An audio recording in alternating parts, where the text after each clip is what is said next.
એક મહત્વના સમાચાર જે સામે આવી રહ્યા છે। અમદાવાદમાં માં ઉમિયાનો રથ વસ્ત્રાલ પહોંચ્યો છે।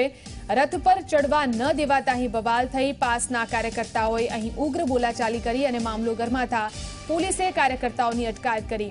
એક મહિલા સહિત 5 જણાની પોલીસ દ્વારા અટકાયત કરવામાં આવી છે। તો ઉલ્લેખનીય છે કે અમદાવાદમાં ઘણા લાંબા સમયથી માં ઉમિયાનો રથ અલગ અલગ વિસ્તારોની અંદર ફરી રહ્યો છે, ત્યારે આ રથ વસ્ત્રાલ પહોંચ્યો અને રથ પર ચડવા ન દેવાતા અહીં બબાલ થઈ છે। આ વિશે વધુ જાણકારી માટે ગૌરવ પટેલ આપણી સાથે ફોન લાઈનથી જોડાયા છે। જી ગૌરવ, વસ્ત્રાલ વિસ્તારની અંદર શું બબાલ થઈ?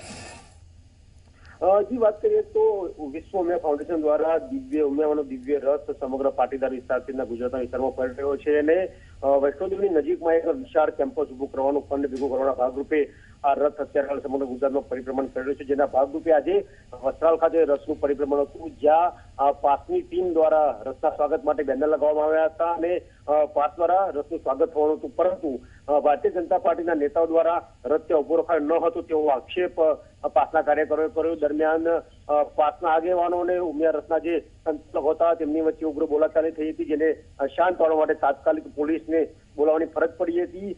રામોલ પોલીસે ત્યાંથી ગીતાબેન પટેલ, અક્ષર પટેલ, બિપિન પટેલ, આશીષ પટેલ, કુલદીપ પટેલ સહિતના 8 થી 10 જે પાસના કાર્યકરો હતા તેમની અટકાયત કરીને રામોલ પોલીસ સ્ટેશન લઈ ગયા હતા। જી આભાર ગૌરવ સમગ્ર જાણકારી આપવા માટે। તો પાસના કાર્યકર્તાઓની જ અહીંથી અટકાયત કરવામાં આવી છે। પાસના કાર્યકર્તાઓ દ્વારા જ અહીં બબાલ કરવામાં આવી। ઉલ્લેખનીય છે કે માં ઉમિયાનો રથ વસ્ત્રાલ વિસ્તારમાં પહોંચ્યો હતો અને ત્યાં આ બબાલના દ્રશ્યો સામે આવ્યા।